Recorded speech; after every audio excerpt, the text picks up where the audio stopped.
मेरे प्यारे साथियों, मैं बताऊं कि इसके पहले हम लोग चैप्टर में पढ़ चुके परमाणु और अणु के बारे में। तो परमाणु और अणु के बारे में आप लोग भली बात जानते हैं कि परमाणु क्या होते हैं, अणु क्या होते हैं। जो हम लोग का अगला चैप्टर है वो है परमाणु की संरचना, जो हमें पढ़ना है।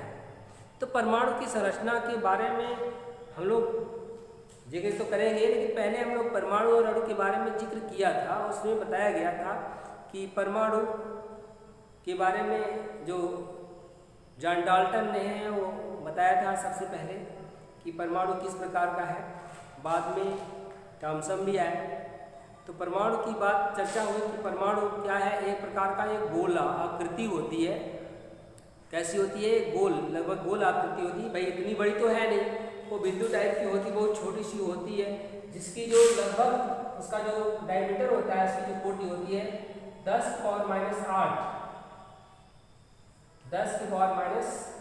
सेंटीमीटर की कोटि की होती है। परमाणु का जो आकार होता है वह कितना होता है? 10⁻⁸ सेंटीमीटर त्रिज्या की होती है। अर्थात ये परमाणु है तो उसकी जो त्रिज्या है, रेडियस है, वो कितनी होती है? 10⁻⁸ सेंटीमीटर होती है।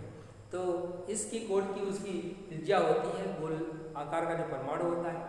और इसके अंदर जो एक धन आवेश होता है जिसे हम नाभिक कहते हैं, इसको हमने रदरफोर्ड बताया था। इसकी जो त्रिज्या होती है वो लगभग 10⁻12 सेंटीमीटर, 10⁻10 से लेकर के 10⁻12 सेंटीमीटर तक होती है। इनकी भी होती है 10⁻60 से 10⁻10, लेकिन ये इतनी बराबर नहीं, लगभग में इनकी त्रिज्या होती है, बहुत ये छोटी वैल्यू होती है। तो इस प्रकार से परमाणु होते हैं। अब परमाणु को बताया गया था कि परमाणु उदासीन होते हैं, लेकिन रासायनिक अभिक्रिया में भाग लेते हैं। अब रासायनिक अभिक्रिया में भाग तभी लेंगे जब उस पर आवेश होंगे, धन या ऋण होंगे। तो कैसे पता कि आवेश होंगे?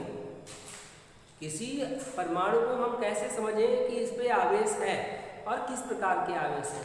तो आप देख सकते हैं, जैसे कांच को आप रगड़िए, रगड़ने के बाद छोटे छोटे टुकड़े के पास जब ले आते हैं तो कांच क्या होते हैं? चिपक जाते हैं। तो कैसे चिपक गए? पहलवा नहीं चिपक रहे थे, पहले भी कांचवा था ना। कचवा को जब कागजवा के पास ले जाएंगे तो चिपक जाते हैं? नहीं चिपकते हैं, नहीं चिपकते हैं। वो क्या होता है कि ऐसे आने पे तब होता है। अब कहें कि अब जैसे कि ये चाक है, अब कहें कि इसमें और लोग कण नहीं आते, तो इसके कुछ ऐसे गुण होते हैं। अब कहिए कि इसको पानी में डाल दीजिए, पानी में डाल दीजिए, फिर उसको ले जाएंगे दूसरे कणों के पास, तो क्या हो जाएगा? चिपक जाएगा। तो ये सारी क्रियाएं होंगी। किसी पदार्थ से किसी प्रकार की क्रिया तभी होगी जब वो उस पर विपरीत कोई आवेश होगा, अर्थात उसमें किसी पे इलेक्ट्रॉन त्यागने या किसी पे ग्रहण करने की बात होगी। उसे हम आयन कहते हैं, जो कि हम लोग पिछले चैप्टर में पढ़ चुके हैं। तो परमाणु की संरचना के बारे में, परमाणु एक प्रकार का गोला आकृति होती है जो खोखला होता है। बीच में इसके धन आवेश होते हैं जिसे हम नाभिक कहते हैं। इसकी नाभिक की जो आकृति है लगभग 10⁻⁸ से 10⁻10 से 10⁻12 तक होती है, सेंटीमीटर की त्रिज्या होती है। और जो परमाणु का जो आकार की त्रिज्या जो होती है लगभग 10⁻60 से 10⁻10 सेंटीमीटर कोटि की होती है। अब बात अब पदार्थ जो परमाणु है उसके बारे में फिर से बता दूं कि सबसे पहले इनकी जो व्याख्या किए थे वो डाल्टन ने किया था, लेकिन डाल्टन का परिच्छेदन हुआ कि इसमें बहुत सारे कण होते हैं। उन बहुत सारे कणों में मूल 3 कण होते हैं, जिसे हम कहते हैं प्रोटॉन, इलेक्ट्रॉन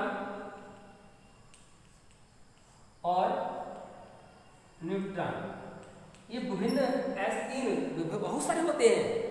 अब प्रोटॉन में प्लस वाले में होते हैं, पाइलेक्ट्रॉन होते हैं, पाइमेसान होते हैं, इस प्रकार से विभिन्न प्रकार से प्लस में होते हैं, विभिन्न प्रकार के माइनस में होते हैं।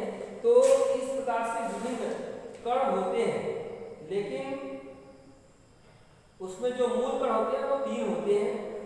3 मूल कणों में प्रोटॉन, इलेक्ट्रॉन और न्यूट्रॉन होते हैं। अब ये बात है कि अब इनकी इलेक्ट्रॉन बारी से हम लोग देखेंगे कि इनकी खोज कब हुई। तो पहले हम लोग बात करते हैं इलेक्ट्रॉन की खोज, क्योंकि थॉमसन के बाद ये डाल्टन के बाद थॉमसन आए थे और थॉमसन ने परमाणु को बताया कि परमाणु का एक मॉडल दिए थे जिसे कहते हैं तरबूज मॉडल। क्या कहते हैं? तरबूज मॉडल, जिसमें बताया गया था कि परमाणु के अंदर इलेक्ट्रॉन जिस प्रकार से तरबूज के जो बीज बिखरे होते हैं उसी प्रकार से इलेक्ट्रॉन बिखरे होते हैं। तो इस चीज़ को उन्होंने इलेक्ट्रॉन बिखरे होते तो इलेक्ट्रॉन की परिभाषा भी इन्होंने परिभाषित किया था। परिभाषित करने का ये कारण ये थे, ये 1897 कितने में 1897 ईस्वी में इन्होंने एक प्रयोग किया था। उस प्रयोग में उन्होंने प्रयोग किया, किसमें किया था? विसर्जन नलिका। विसर्जन नलिका का मतलब समझते हैं? विसर्जन नलिका का अर्थ होता है जिसमें से वायु को विसर्जित कर दिया जाए। विसर्जित का अर्थ होता है निकाल दिया जाए। वो कैसे निकालते हैं? जैसे कि ये कांच की एक नली होती है, कांच की नली में एक तरफ ऐसे बना दिए, एक पंप टाइप का ऐसे वाल्व लगा दिए, वाल्व से पंप को निकाल देते हैं हवा को, और फिर वो बाहर से नहीं आएगी, अंदर से निकाल लेते, बाहर से नहीं आती है। इस प्रकार से ये निकाल दी। और ये दोनों सिरों पर दो प्लेट लगा दिए, एक प्लेट लगा दिए, और इन प्लेटों को उच्च वोल्टेज, किस पे? उच्च वोल्टेज, मतलब plus minus plus minus plus minus plus minus, ये जो बड़ा चिन्ह होता है ना वो प्लस को दर्शाता है, माइनस छोटा वाला माइनस में। कई बैटरी ऐसे होती है, हाई वोल्टेज का मतलब हो गया कि हाई वोल्टेज का अर्थ हो गया कि कई बैटरी आप इसमें जोड़ दिया, और इस प्रकार से धन हो गया। जब ये धन होगा तो इसके कारण विद्युत धारा होगी, इधर से धन से ऋण की ओर जाएगी, तो धन वाले पे ये बन जाएगा ये धन, अर्थात ये हो गया। इसको धन वाले को क्या कहते हैं? एनोड। क्या कहते हैं? एनोड कहते हैं। और ऋण वाले को क्या कहते हैं? कैथोड। क्या कहते हैं? कैथोड। जिसपे जो इलेक्ट्रॉन जो आवेश आते हैं, ऋण इलेक्ट्रॉन वाले को कैथोड कहते हैं, ऋण किरणें निकलती हैं, कैथोड किरणें निकलती हैं, धन वाले से धन किरणें निकलती हैं, जिसे कहते हैं एनोड कहते हैं। अब ये पंप जो है ना, वो पंप पे जो निकालेंगे वायु, उसका जो दाब होता है लगभग 20 मिलीमीटर दाब। किस पे? निम्न, बहुत कम दाब, निम्न दाब और उच्च वोल्टेज। निम्न दाब और उच्च वोल्टेज। उच्च वोल्टेज मतलब 20,000 लगभग 20,000 वोल्ट, मतलब उच्च वोल्टेज और निम्न दाब पर जब इसमें धारा प्रवाहित किए, जब धारा प्रवाहित जब किए ना, तो एक घटना उत्पन्न हो गई। कौन सी घटना हो गई उत्पन्न? कि इस पर से जो धन आवेश है, जो उन किरणों को हम देख नहीं सकते हैं, नहीं देख सकते, कैसे तब पता चलेगा कि इसमें से जा रहे हैं? जो इनमें जो आवेश है वो इधर से इधर की ओर जाते हैं, और जब इस प्लेट की ओर जब जाते हैं तो इधर से धन इस पे जाएगा, इधर से धन इधर जाएगा। जब ये धन जब इधर जाता है ना, तो उस स्थान पे जाने के लिए कोई मार्ग होना चाहिए, और मार्ग जो होते हैं हम लोग पहले ही पढ़ चुके। किसी चालक में जो मार्ग बनता है, आवेश को प्रवाहित करने का जो मार्ग बनता है, वो इलेक्ट्रॉन होता है। अगर रास्ते भर इलेक्ट्रॉन बिछे हैं तभी वो वहाँ पे पहुँचेगा, इलेक्ट्रॉन नहीं है तो वो चीज़ नहीं पहुँचेंगे। जैसे बहुत सारे कुछ सामान है, ऐसे सीढ़ी पर पहुँचाना है, हर सीढ़ी पे एक लोग को खड़ा कर दे, तो सामान को यहाँ से अगर पहले वाले व्यक्ति को देंगे तो अंत वाले व्यक्ति तक पहुँच जाएगा। उसमें होता क्या है कि अंत तक वो व्यक्ति का वो सामान पहुँच गया, लेकिन वो सामान लेने के लिए पहले सामान गया कि हाथ गया? तो पहले कौन जाता है? हाथ जाता है, अर्थात हाथ मीन्स हो गया इलेक्ट्रॉन, सामान हो गया प्लस। तो इलेक्ट्रॉन पहले गमन करता है। इलेक्ट्रॉन किधर गमन करेगा? सामान की ओर गमन करेगा। सामान किधर करेगा गमन? इलेक्ट्रॉन की ओर। तो इस प्रकार से दोनों की दिशा क्या होती है? विपरीत होती है। तो जो कैथोड एनोड से जब किरणें इधर की ओर चलती है तो इन्हें की किरणें वो दिखाई देती है, दिखाई ये भी नहीं देती। लेकिन होता क्या है कि जब ये चलते हैं तो इनकी दीवारों पर, ये जो विसर्जन नलिका है उनकी दीवारों पर उस चिंगारी पड़ती, चिट चिट चिट चिट चिंगारियाँ उत्पन्न होती हैं, और वे चिंगारियाँ सभी चिंगारी उत्पन्न होती। चिंगारी को आप जानते हैं, देखें रात में जब अंधेरा रहे तब, दिन में रहे तो वो चिंगारी नहीं दिखाई देगी। जब अंधेरा रहेगा तो चिंगारी दिखाई देगी, और वो चिंगारी इधर से इधर बढ़ रही थी, किधर से, कैथोड से एनोड प्लेट की ओर। अब बात हुई कि कैथोड से, ये तो धारा किधर से प्रवाहित हो रही है, एनोड से कैथोड की ओर। तो ये जो है इस किरण को नहीं देख सकते हैं, इस किरण को भी नहीं देख सकते हैं, देख किसको रहे हैं, चिंगारी को देख रहे हैं। और चिंगारी का काम कौन कर रहा है, ऋण। भाई इधर कौन है, ऋण, माइनस है, तो ऋण आवेश काम कर रहा है। और ऋण आवेश किधर से निकल रहा है, कैथोड से निकल रहा है।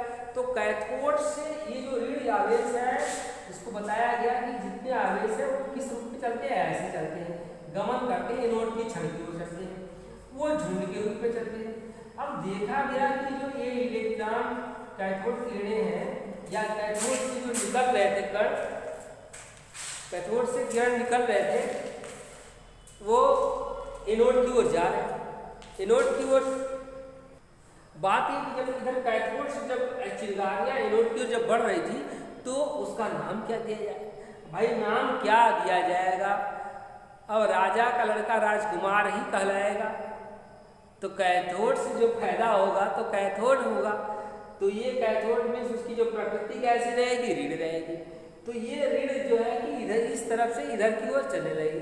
तो जब चिंगारियां चल रही थी तो इनको देखा गया कि इन चिंगारियों की प्रकृति देखी गई कि ये किस रूप में चलते हैं, किरणों के रूप में चलते हैं, कैसे देखे गए। तो इनको देखने के लिए इस पे वो पट्टी, आप जानते हैं फोटोग्राफी प्लेट, फोटोग्राफी जब प्लेट किसी जब मार्ग में रख जाते हैं तो ये इनकी किरणों की जब पड़ती है ना, तो वो लकीर से ऐसी बन जाती है। हम किसी प्रकाश की किरण को नहीं देख सकते हैं। जैसे फिल्म देखते हैं, फिल्म का मतलब वो फिल्म नहीं, अब फिल्म का अर्थ होता है जैसे कि एक्सरे करवाते हैं, निगेटिव जो होता है, एक्सरे का निगेटिव आप देखेंगे कि वो हड्डी पूरा ना पूरा आपका सांचा बना देगा, दिखाई देता है। तो जहाँ जहाँ किरणें पड़ती हैं वहाँ काला हो जाता है, जहाँ किरणें नहीं पड़ती वहाँ सफ़ेद रहता है। तो जहाँ काला हो जाता है तो कहते हैं कि यहाँ हड्डियाँ क्या हो गई, टूट गई है, खत्म हो गई है। तो ऐसे ही होता है। तो कैथोड किरणें का मतलब जब उस पर जो किरणें पड़ने लगी तो वो लकीर जैसे सीधी सीधी ऐसे आई, तो ये कहे कि ये सीधे मार्ग में चलती हैं, अर्थात ये क्या है, किरणें हैं। इनका नाम दे दिया, कैथोड प्लेट से निकलते हैं, इसलिए उसका नाम पड़ गया कैथोड किरण। लेकिन इनकी प्रकृति कैसी थी, ऋण में थी, इसलिए कैथोड किरण वो उसका जो आवेश हो गया किस प्रकार का हो गया, ऋण हो गया, इसलिए इसके कैथोड किरण का नाम पड़ गया ऋण किरणें। कैथोड किरणों क्या कहते हैं, ऋण किरणें। अब ऋण किरणें जो है, अब इसके मार्ग में अगर मान लीजिए बीच में ऐसे कोई पहिया लग जाएगा, प्रक्षेपित पहिया, जैसे वो एक किसी घूमने वाले जैसे कि डायना, वो पंखे वाला जैसा होता है डायना, इस प्रकार से ऐसे किनारों पे चौड़ा और बीच में पतला ऐसे रख दिया गया, और बीच में ऐसे कोई नूडल्स लगा दिया गया। तो ये क्या होते हैं, जब किरणें पड़ती हैं तो ये घूमने लगते हैं। तो घूमेगा तभी जब उस पर कोई बल लगेगा। बल मीन्स होता है, बल वह लगेगा जिसमें द्रव्यमान होंगे, कण होंगे, अर्थात ये चाक है ऐसे घूमेगा, जिसमें बल लगेगा तो किसी के द्वारा लगेगा, पिंड के द्वारा, कण के द्वारा लगेगा। तो इस कैथोड से जो किरणें जो निकल रही थी उस पर उसका नाम दे दिए कि कण दे दिए, ये कण के रूप में निकलते हैं, माने इनके द्रव्यमान होते हैं। उनका जो द्रव्यमान होता है उसका द्रव्यमान कितना होता है, 9.1 × 10⁻31 किलोग्राम, इतना होता है, 9.1 × 10⁻31 किलोग्राम। अब यही इस कण हो गया, इसलिए इस कण का नाम रख दिया गया इलेक्ट्रॉन। का नाम दे दिया गया इलेक्ट्रॉन। तो इलेक्ट्रॉन की इस प्रकार से खोज हो गई थॉमसन के द्वारा। जे थॉमसन ने 1897 ईस्वी में उन्होंने एक विसर्जन नलिका में निम्न दाब और उच्च वोल्टेज, उच्च विभव पर धारा प्रवाहित करके उन्होंने देखा कि कैथोड से एनोड की ओर कुछ चिंगारियाँ, नीले रंग की चिंगारियाँ उत्पन्न करती हुई आगे की ओर बढ़ रही हैं, आगे की ओर बढ़ रही है, इसलिए उस किरण का नाम दे दिए कैथोड किरण। इस पे आवेश ऋण होता है, इसलिए इसका नाम पड़ गया ऋण किरणें भी इसको कहते हैं। अब जब उन्होंने प्रक्षेपित पहिया रख करके उन्होंने देखा तो ये भी आपस में क्या होते हैं, ऐसे घूमने लगते हैं। घूमते तभी है जब उस पर कोई बल लगेगा, और बल लगता है द्रव्यमान के कारण, कण के कारण, किसी पिंड के कारण, इसलिए उस किरण को नाम दिया गया कण, अर्थात इलेक्ट्रॉन कण, जिसका द्रव्यमान होता है 9.1 × 10⁻31 किलोग्राम। तो इस प्रकार से इलेक्ट्रॉन की खोज हुई। इलेक्ट्रॉन की जो वैल्यू होती है वह हाइड्रोजन परमाणु के 1/1837वें भाग के बराबर होता है। कितने? 1/1837वें भाग के बराबर होता है प्रोटॉन की, समझ लीजिए। इनकी वैल्यू इतनी बहुत कम होती है, मात्रा जो होती है। लेकिन जो चार्ज होता है, आवेश होता है, इन पर ऋण आवेश होता है और उसकी जो मात्रा होती है वो 1.6×10⁻⁻19 कूलम। कितना होती है? 1.6×10⁻⁻19 कूलम। तो इलेक्ट्रॉन पे कितना आवेश होता है, प्रोटॉन पे कितना आवेश होता है? प्रोटॉन पर और इलेक्ट्रॉन पर दोनों पर आवेश क्या होता है? बराबर होता है। बट ये होता है कि इलेक्ट्रॉन पे इतना ऋण आवेश होता है और प्रोटॉन पे उतना ही क्या होता है? धन आवेश होता है। तो इस प्रकार से इलेक्ट्रॉन की खोज हुई। इलेक्ट्रॉन पे कितना द्रव्यमान है, कितना आवेश है, इस चीज़ को आप जानेंगे। अब इसके बाद इलेक्ट्रॉन की खोज के बाद अब प्रोटॉन की खोज है। प्रोटॉन की खोज आप सब एक ही दिन में जान जाएंगे और कुछ अगले वाले में जानिए। तब तक के लिए बहुत बहुत धन्यवाद।